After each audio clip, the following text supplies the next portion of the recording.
자, 여러분 안녕하세요. 어니스트와 주식 빌드업의 머니버디입니다. 어니스트입니다. 요즘에 주식 시장을 보면은 많은 종목들이 저점에서 이제 반등을 하고 있고 바닥 근처에서 놀고 있잖아요. 근데 지금 보고 계시는 브리지텍 같은 종목들, 대표적으로 1월달에 큰 랠리를 보였던 AI 종목군들, 뭐 그런 것들을 보면은 지금 신고가에서 이렇게 형성되어 있는 종목들도 있거든요. 그리고 오늘도 보면은 이 종목 신고가 부근에서 큰 장대 양봉이 만들어졌고 뭐 수급도 여전히 살아있는 것 같은 그런 느낌을 계속 보여주고 있습니다. 그래서 이제 우리가 어떤 종목을 고를까, 지금 내가 매수를 한다면 어떤 거를 매수할까라고 했을 때 뭐 여기 어딘가에서 있는 그런 종목을 관심 가져서 해보고 싶은 마음도 드는 반면에 이런 거에 욕심 나는 것도 이게 사람인지라 어쩔 수가 없거든요. 그래서 만약에 이런 종목을 해본다고 한다면, 그렇다면 이런 질문은 해볼 수 있을 것 같아요. 어떻게 하는 게 잘하는 것인가? 오늘 그거에 대한 질문을 드리려고 하고요. 오늘도 따지고 보면은 굉장히 중요한 내용이고, 여러분들이 이거 접목시킬 수 있으면은 이런 거 막 잘하고 싶은 그 욕망을 되게 센스 있게 잘 채울 수 있는 그런 내용이거든요. 한번 잘 들어보시고 적용시키면 좋을 것 같아요. 네, 제가 많은 사람들을 훈련시키고 가르치면서 이런 류의 질문들을 한두 번 받아보지는 않았을 거잖아요. 이런 매매를 대체적으로 다 잘하고 싶어 하세요. 욕망을 굉장히 자극하는 매매에 가깝다는 거죠. 근데 결국에는 마지막 피드백을 놓고 보게 되면은 잘하는 사람이 하면 괜찮은 거고 못하는 사람이 하면 안 괜찮은 매매가 딱 이거예요. 결론을 간단히 말하면은 결국에는 이런 매매를 할 거면 진짜 잘해야 된다, 이 얘기를 해드리는 겁니다. 그럼 진짜 잘하기 위해서 어떤 것들을 해야 되는지 하나씩 살펴보도록 할게요. 자, 제일 먼저 생각해야 되는 거는 본인의 계좌 안에서 여러 종목을 매매하는데 그 중에 하나라고 생각하시면 안 됩니다. 보통 이렇게 접근하는 경우가 많은데, 이런 매매를 만약에 다루고자 한다면은, 안 다루면은 뭐 해당 사항 없겠지만 다루고자 한다면은, 그리고 뇌동이 아니게 가려면은 이걸 다루려면 무조건 슬랏 하나를 독립군 형태로 독립 슬롯으로 빼야 됩니다. 즉 별도의 슬롯이 준비가 되어야 된다라고 말씀을 드리고 싶어요. 예를 들면 내가 5종목을 분산해서 투자하면서 저희 식으로 말하면 5개의 슬롯을 배정을 해서 매매를 하고 있었는데 1번 슬롯이 비었네? 그래서 1번 슬롯으로 이걸 할까? 이런 게 아니라 이제 별도로 좀 빼서 해라, 이 얘기시겠죠. 네, 이런 매매에서 가장 위험한 게 뭘까 한번 생각해 보세요. 돈 잃는 거, 손실 보는 거, 손절할 수도 있는 거, 뭐 이런 거 다 아닙니다. 이 종목은 약간 전염되는 바이러스 또는 암세포 같은 게 될 수가 있어요. 계좌 안에서. 이 종목의 실패가 계좌 전체로 번질 수 있다는 거예요. 그거를 근본적으로 차단시켜줘야 된다. 이게 선행되지 않으면은 이 단순한 호기심에서 했던 매매 하나가 계좌 전체를 망가뜨릴 수 있다. 그래서 무조건 독립 슬롯입니다. 이게 이제 이 하나가 다른 거를 망가뜨린다는 거는 이제 경험적으로 말씀드리면은, 얘가 좀 잘 안 됐을 때 여기에 끝도 없이 물을 타게 돼가지고 다른 슬롯에 들어갈 자금까지 얘가 써버리게 된다던가, 아니면은 이걸 해갖고 수익이 잘 나네? 그러다 보니까 이런 비슷한 것들을 또 계속 찾게 돼요. 또 사람의 욕망이 또 생기면서 이거 하나가 이제 번져가지고 다른 비슷한 걸로 또 계속 되면서 이거 해보고 또 물리면 또 다른 거 해보고 또 물리면 또 다른 거 해보고, 그러면서 이게 계속 늘어나는 거예요. 번식을 하는 거예요. 무한증식을 하면서. 그러면서 이제 백화점 매매처럼 돼버리는 경우도 생길 수 있고, 네. 거기에 또 하이브리드로 특정 종목은 막 물타지고 백화점 매매되고, 그렇게 되면서 계좌가 망가지는 경우가 되게 많거든요. 이 얘기에 동감하시는 분들이 있을 거예요. 그렇게 해서 주식이 나 망했는데? 이런 분들이 적지 않기 때문에 그래서 공감하는 분들도 있는데, 진짜 여기서 포인트는 어느 정도 좀 이 슬롯 개념을 잘 지키고 있고, 저희 식대로 해서 예를 들면 저희 클럽에 들어와서 훈련을 잘 해나가고 있는 사람들도 욕심 한 번에 이런 거 넣어가지고 훈련을 하는 그 과정을 망쳐버리게 되는 경우까지 생기거든요. 그쵸. 이건 어느 정도 훈련된 사람한테까지도 전염력이 있는 거라서 별도로 슬롯을 빼라라고 말하는 되게 중요한 시사점이 있는 얘기거든요, 이게. 네. 이렇게 얘기하는 거는 저는 좋아하지는 않는데, 그래도 이해를 돕기 위해서 말씀드리면은 이 계좌 자체가 그냥 말도 안 되지만 한 계좌에 한 종목으로 채워진 그냥 정말 말 그대로 독립군 계좌인 거예요. 생겼다가 그냥 목적에 충실하고 매매가 끝나게 되면은 딱 여기서 모든 게 끝나버리는 그런 형태로 가야 된다. 그러면은 이게 필요하다는 거를 인지했으면은 이거를 어떻게 만들 것인가, 이게 중요하겠죠. 답은, 원론적인 답은 정해져 있어요. 감당할 수 있는 정도만큼입니다. 이 원론을 해석하고 적용하는 실전은 너무나도 다양하지만 기본은 감당할 수 있는 만큼이에요. 내가 잃어도 괜찮은 금액으로 설정한다. 자신이 나는 10만원 정도 잃어도 괜찮아 라고 하게 되면은 10만원을 세팅하는 것도 첫 번째 되게 단순한 방법이겠죠. 그리고 여기서 연결해서 생각하게 되면은 나는 이 5천만 원짜리 계좌에서 수익으로 한 100만 원 났어요. 그래서 이 수익금을 가지고 한번 해보겠어요 하게 되면은 이 수익금만 전체만 해가지고 100만 원짜리 슬라시자 계좌를 만드는 거, 이것도 괜찮습니다. 세 번째는 조금 더 실력이 있다라고 하게 되면은, 예를 들면은 나는 1000만 원 정도로 매매를 하게 되면은, 그러면은 마이너스 100만 원 안에서 이거 컨트롤 가능해, 그렇다라고 하게 되면 1000만 원도 가능하겠죠. 그러니까 잃어도 되는 그 금액을 최대로 세팅할 필요까지는 없고, 큰 금액으로 해도 뭐 손절을 적당히 하면은 내가 딱 산정한 금액만큼만 읽고 끝나면 되는 거니까. 네. 근데 이게 이제 이걸 하려 그러면은 내가 그동안 쌓아둔 돈이 그렇게 많지 않은데 이렇게 하고 싶은데 이렇게 하려 그러니까는 너무 돈이 금액이 얼마 안 되는 것 같고, 또 그렇다고 해서 지금 3번처럼 큰 금액으로 설정한 다음에 최소한의 손실만 보는 방향으로 하려 그러면 이거는 한 번만 실패하면 끝이니까는 되게 신중하게 되고, 뭔가 좀 이 모든 거를 종합해 보면은 내가 원하는 건 좀 아닌 것 같아요. 굳이 이런 거 하는 이유는 어떻게 좀 잘 매매를 해서 여기서 좀 크게 먹고 싶은데, 왠지 이 얘기 자체가 뭔가 나랑은 결이 안 맞는 얘기 같은데요. 나는 조금 더 적극적으로 잘하는 걸 하고 싶어요. 이렇게 또 많이 생각을 하시거든요. 네, 실제로 여기서 매매하고 싶다라고 하게 되면은 그냥 이런 거 아닐까요? 최대한 적은 돈을 넣고, 그리고 가능하다면은 리스크 있는 건 알지만 리스크 따위 무시할 수 있는 정도로, 근데 수익은 크게 내고 싶은, 그래서 좋은 결과를 만들고 싶은 뭐 어떤 그런 욕망을 자극하는 상황이라고 생각을 해요. 실제로 많은 사람들이 이런 걸 원하기도 하고요. 근데 이거는 이제 유튜브 같은 거 보면은 이런 상황에서, 꼭 이런 건 아니더라도 뭔가 좀 그 고점 돌파되고 그런 상황에서 막 미수 신용까지 써가면서 크게 베팅을 해서 이제 이거를 잘 통제해가지고 수익을 진짜 크게 내는 이런 것들에 대한 팁을 보게 되니까 나 이거 하고 싶다라는 생각을 하는 분들도 적진 않을 것 같아요. 네, 결국에는 이 말은, 여기서 중요한 핵심 포인트는 이 크다라는 거, 크게 베팅한다라는 거, 내가 즉 크게 매수할 수 있다라는 그 정도는 결국에는 내가 컨트롤할 수 있는 리스크의 정도에서 산정돼서 산출돼서 뽑아져 나와야지, 그런 거 다 무시하고 내 기준에서 그냥 큰 돈, 아까 전에 말했던 5천만 원짜리 계좌가 있는데 이 중에서 나 한 3천만 원 써가지고 뭐 수익 내면 리스크 따위 무시해도 되지, 그냥 들어가는 거야, 이렇게 하는 게 아니라 이 앞에 전제 조건들이 필요합니다. 그러면은 결국에는 말했던 충족이 돼야 되는 앞단의 전제 조건, 무언가가 충족이 돼야 된다고 했죠. 이 무언가는 결국에는 였다가 내가 얼마나 리스크로 걸 수 있는데 인 거예요. 아까 전에 예로 100만 원을 했는데 100만 원이란 게 내가 본 계좌에서 100만 원을 만들어냈으면은 100만 원이 되는 거고, 여기서 만약에 500만 원을 만들어냈으면은 500만 원을 리스크로 걸 수 있겠죠. 이것도 성향마다 차이는 있을 거예요. 이 시점에서 베팅 금액을 키우기 위해서는 내가 여기서 리스크를 키울 수 있는 그 전에 쌓아둔 수익이 커져야 된다는 얘기예요. 이게 커질수록 여기서 베팅할 수 있는 금액이 올라갑니다.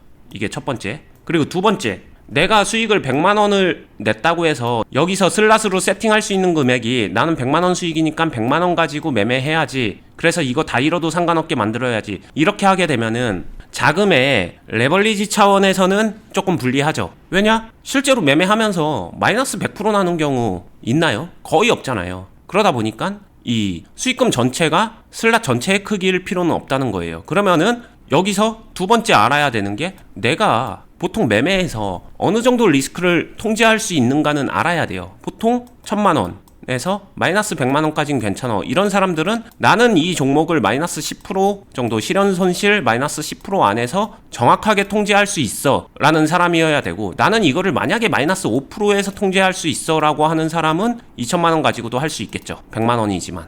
아니면은 나는 아직 실력이 조금 부족해서 마이너스 20%까지는 봐야 돼 라고 하게 되면은, 이런 사람은 500만 원이 슬롯 자금이 적정하겠죠. 이렇게 되는데 100만 원은 이 정도 수준이지만, 이게 만약에 500만 원으로만 딱 올라가도 마이너스 10%에서 평균적으로 통제할 수 있다라고 하게 되면, 이 사람은 여기서 한 슬롯에서 5천만 원짜리 매매가 가능한 거예요.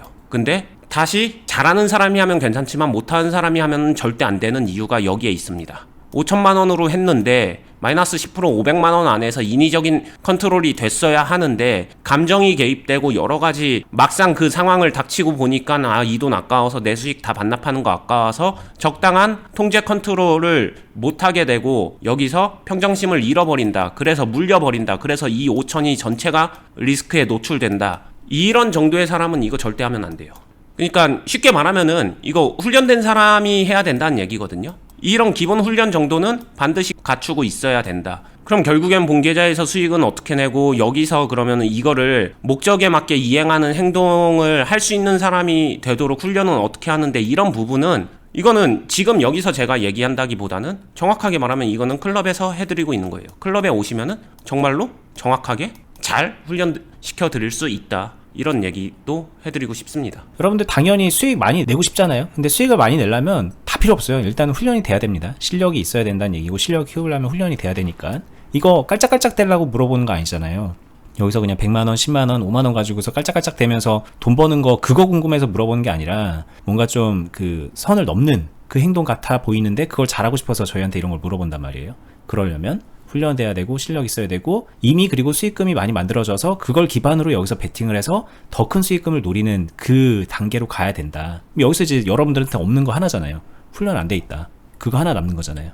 그 부분을 채워야 된다라고 말씀을 드리는 거고 클럽을 와야 된다 아니다 이런 거 다 떠나가지고 일단은 여러분들의 그 훈련도를 높이고 그로 인해서 수익을 차곡차곡 쌓아내는 수익을 계속 만들어가서 그걸 바탕으로 베팅을 할 수 있는 그런 정도까지의 조건 그 조건은 만들으셔야 된다. 그래야 오늘 이 얘기가 적용이 되는 얘기다. 이렇게 이해하시면 될 것 같아요. 네. 여기서 매매를 시작하거나 여기서 뭔가 하이리스크 하이리턴 매매를 선택한다는 거는 첫 번째 제일 먼저 인지해야 되는 거는 이 하락할 수 있는 범위나 리스크의 정도나 내가 이걸 통해서 얼마만큼 손실을 볼 수 있는 데가 종목 안에서는 답이 없다. 답 없는 얘기다. 얼마든지 이거 하나로 계좌 전체를 날릴 수도 있고 아니면 적당히만 잃을 수도 있고 제한적으로 통제할 수도 있고 너무 케이스 바이 케이스이기 때문에 이거는 리스크 산출 불가라는 걸 아셔야 돼요. 근데 리스크 산출 불가, 리스크가 너무 높다 이런 종목을 매매할 때 반드시 알아야 되는 건 뭘까요? 결국에는 리스크 대비 리턴 원칙을 알아야 됩니다. 내가 건 리스크 이상의 무언가를 만들어낼 수 있는 그 행위가 완성돼야 이 매매를 할 만한 합리적인 이유라 되는 거잖아요. 리스크는 이만큼 지었는데 나 요만큼 코딱지만큼 수익 내려고 매매했어요. 이거 하는 의미가 없죠. 이런 매매를 반복하게 되면은 잃을 확률이 훨씬 큰데 내가 리스크를 확실하게 졌으면은 내가 가지고 오는 기대 수익은 그에 준하게 그 이상으로 확실하게 갖고 와야 되고 거기에 더불어 나는 였다가 정말 리스크를 전체를 졌다라고 하게 되면 그거에 준하는 수익을 뽑아낼 수 있는 정도의 담대함도 필요합니다. 나쁘게 은어적으로 말하면 깡이 좀 있어야 된단 말이죠. 그냥 예를 들어서 한 300만원 정도의 수익을 본 계좌에서 만들어 놓고 나는 이거를 리스크로 전체로 걸겠습니다 라고 가지고 왔어요. 그래서 그냥 제가 보통 생각할 때 평균적으로 마이너스 10%면은 차고 넘친다라고 생각해요. 실제로 이런 매매를 컨트롤 한다라고 하게 되면. 그래서 여기에 슬랏에 3천만원을 배정을 합니다. 내 리스크는 마이너스 300만원까지. 이거는 정해져 있는 거예요. 그럼 이 마이너스 300 안에서 내가 3천만원이라는 시드를 어떻게 적재적소에 사용할까 이거예요. 여기서도 당연히 하면 안 되는 거. 이거 3천만원 가지고 몰빵한다. 그러다가 마이너스 1% 2% 떨어지면 손절한다. 그거 할 것 같으면 답이 안 나옵니다. 왜냐? 3천만원 베팅했다가 마이너스 2% 손절 마이너스 60만원 이런 거 조금 더해서 마이너스 120 이런 식으로 한두 번만 하게 되면은 이것도 저것도 아니고 이 손절이 무서워서 결국엔 3천만원 다 베팅한다고 하더라도 손절 무서워서 플러스 1% 플러스 2%에서 그냥 무조건 익절 컷. 사실상 스캘핑 같은 형태로밖에 아무것도 안 되는 거기 때문에 이렇게 할 거면은 이게 제가 얘기하는 리스크는 엄청나게 지고 리턴은 거기에 준하게 먹지를 못하는 거예요. 수익을 못 낸다는 거예요. 결국에는 여기서도 만들어 가야 된다. 3천만원이라는 100% 비중을 가지고 여기서 처음에 몇 프로 매수를 해서 불타기를 하고 이 안에서 스캘핑을 하면서 매도를 챙겨내고 이 매도를 챙겨내면서 내가 질 수 있는 리스크 값을 키워주면서 크게 올려주고 이 안에서 어떻게든 틈새를 만들어서 드립을 하면서 중요한 거는 비중도 높아지면서 그 다음에 이 이후에 오는 급등 파동을 내가 타고 나서 그러고 나서 매도까지 이어지는 이 컨트롤, 이거를 해주는 거고, 이게 성공하게 되면 하이리스크 하이리턴 매매가 성공리에 끝나는 거고, 이게 무조건 성공하진 않아요. 프로들도 이거 실패할 각오하고 합니다. 이게 실패하는 경우에는 이걸 통제를 하는 건데, 이 비중을 늘리고 급등 파동을 타는데 그 전에 얘가 흐름이 꺾여서 하락을 한다라고 하게 되면 여기서 비중을 어떻게 적재적소에서 다시 빼내느냐, 그리고 어디서 마침표 찍고서 끝내느냐, 이 부분도 굉장히 중요하기 때문에 이거는 스캘핑 능력으로 여기서 뛰어드는 거는 아니다. 그러니까 이거는 오히려 되게 차분한 파동에서 불타기 매매와 주가가 상승하고 있는데 비중을 같이 높일 수 있는 그런 컨트롤 능력치를 보유하고 있냐 아니냐, 이거에 따라서 결과 차이, 기대 수익을 만드는 차이가 되게 크게 달라진다. 이거를 얘기해 드리고 싶습니다. 중요 포인트는 다 이 부분에 들어가 있는 것 같아요. 또 듣다 보니까 이런 생각이 들더라고요. 이게 지금 일봉으로 보면 굉장한 고점에 있는 것 같지만 또 따지고 보면은 또 굉장한 고점은 아니에요. 보면 이게 무슨 10배 올라가가지고 지금 막 모든 걸 걸고 해야 되는 그런 정도도 아니거든요. 사실 경사가 이렇게 가파라 보여서 그렇지, 그 말인즉 더 올라갔느냐 아니면 좀 덜 올라갔느냐, 뭐 이런 거랑 무관하게 어쨌든 본인이 리스크가 높다라고 판단되는 지점에서는 지금 얘기했던 게 그냥 늘상 적용이 돼야 되는 부분인데, 이거를 많은 분들이 되게 막 좀 되게 위험한 그런 선택이라고 생각을 하는 것도 약간은 좀 넌센스다라는 생각도 좀 들더라고요. 그렇죠. 이게 뭐 만들어 간다라는 입장에서 보면 그 리스크 관리하고 그 손실을 줄이고 이런 거는 그 어느 자리에 들어가든 만들어 가다 보면 해야 되는 거거든요. 근데 이제 또 이게 이런 자리에서 적용이 돼서 설명을 듣다 보니, 아, 이렇게 되게 신고가에서는 저런 걸 하는 거구나, 다른 데서는 저렇게 안 해도 되는구나, 또 그렇게 생각할 문제가 아니기 때문에 이게 좀 두루두루 입체적으로 생각을 한다면은, 아, 주식하는 전반에 걸쳐서 이 적용할 포인트가 분명히 있다는 점까지 좀 말씀드리고 싶네요. 네. 기본적으로 버디님 말씀대로 어디서든 만들어가고 그거를 컨트롤하고 관리한다, 이거는 기본으로 가져가는 게 맞는 거고요. 이런 데서 매매하는 거와 이런 데서 매매하는 거를 놓고 보게 되면은 매매 자체는 기본적으로 해야 되는 거는 거의 비슷하다, 동일하다 라고 보셔도 됩니다. 그래서 항상 제가 강조하는 게 기본의 중요성이죠. 쉬어서 기본이 아니라 반드시 필요하니까, 언제 어디서든 쓰이니까 기본의 중요성, 이거는 기본으로 가지고 있어야 어떤 매매든 할 수 있다인 거고, 대신에 B에서 하면은 A에서랑 차이가 나게끔 더 어려운 거는 빨라야 돼요. 매매 대응이나 판단, 액션, 내가 포지션 변화, 비중의 변화, 이런 것들을 대부분 차분하게 하면은 매매를 할 수 있는데, 이것도 이제 B 같은 타이밍에서는 차분함보다는 차분하지만 빨라야 됩니다. 이게 되게 중요한 거예요. 차분하게 빨리 할 수 있다라는 거는 실력적으로 말하면 되게 잘해야 된다는 얘기거든요. 그런 부분이 있고, 그 다음에 두 번째, 인위적인 리스크 통제라고 했는데, 그러면 결국에는 내가 여기서는 필요하다면은 A 같은 흐름에서는 필요하면 관리하면서 시간을 주고서 내가 살려서 역전을 하고 뭐 여러 가지 관리 기술을 사용하지, 뭐 이런 뒤에 대책이 자연스럽게 연결되는 것들이 파동 보면 딱 답이 나오는 것들이 많이 있거든요. 근데 B에서는 안 그래요. 관리 카드를 쓰기가 되게 부담스럽습니다. 왜냐? 관리 카드를 쓰는 순간 그 말은 내가 인위적으로 설정한 리스크 값을 깨고 그 이상을 바라봐야 된다는 거기 때문에, 그 전에 여기서 리스크가 더 높아지기 전에 어느 정도 커팅을 할 수 있어야 돼요. 그럼 여기서 커팅이라고 하게 되면은 많은 사람들은 이렇게 생각하죠. 내가 들어간 보유 비중 그냥 얼마 가격 아래로 떨어지면은 손절, 그러면 빠져나오지, 이렇게 하는 사람들 거의 다 결과 안 좋아요. 실제로 이걸 컨트롤 잘하는 사람은 손절 카드보다는 말 그대로 비중 조절과 비중을 늘렸다 줄였다 하면서 얼마든지 비중을 줄여가면서 그냥 엑시트를 할 수 있는 거지, 이 엑시트가 그냥 인위적인 통손절로 딱 끝내는 거다, 강제 마침표다, 이거랑은 많이 다르다라는 거를 알아주셨으면 좋겠어요. 네. 자, 이런 매매에 대한 얘기할 때 뭐 종토방이라던가 그냥 주식 좀 어느 정도 주식밥 먹은 사람들이 자주 하는 얘기가 뭐냐면, 쫄면 안 된다, 쫄아서 깔짝깔짝 될 거면 하지 말아라, 쫄지 않고 하는 그런 뭐 야수와 같은 심장이 필요하다, 막 이런 얘기도 하고, 뭐 좀 다른 고급적인 얘기들로 그런 신법 같은 차원에서 얘기를 하거든요. 근데 오늘 얘기를 기반으로 제가 다른 영상에서도 말씀드렸는데, 이 신법이 아니라 이게 기술이에요. 이게 기술적으로 뭔가 쫄지 않을 수 있는 시스템과 쫄지 않을 수 있는 그 기술적 근거가 있을 때 쫄지 않을 수 있는 거거든요, 실제로. 근데 막상 다 하면은 잘못되면은 망할 수밖에 없게끔 하면서 심리를 잘 다스려야 된다, 마인드 컨트롤을 해야 된다, 그러면 그거는 설득력이 떨어지죠. 근데 그런 식으로 주식 설명이 많이 이루어지고 있다는 것도 안타까운 부분이고, 오늘 저희 얘기를 통해서 조금 교정해보는 시간을 가졌으면 좋겠다는 생각을 해보네요. 뭐 사실 따지고 보면 저희가 이런 얘기를 안 했던 이유, 자주 안 했잖아요. 그동안에는 이제 뭐 저점에서 초보자들이 하기 쉬운 거 뭐 그런 거 위주로 했던 이유는, 이 얘기를 듣고서 훈련 안 된 분들이 무책임하게 여기에 뛰어들어서 저희 얘기를 그냥 본인 입맛대로 해석을 해서 이렇게 하면 되겠구나 라고 이제 힌트를 얻고서 들어가가지고 잘못되는 거를 미연에 방지하고 싶어요. 저희도 그런 일을 만들고 싶지 않습니다. 저희 입으로 비극을 만들고 싶지 않아요.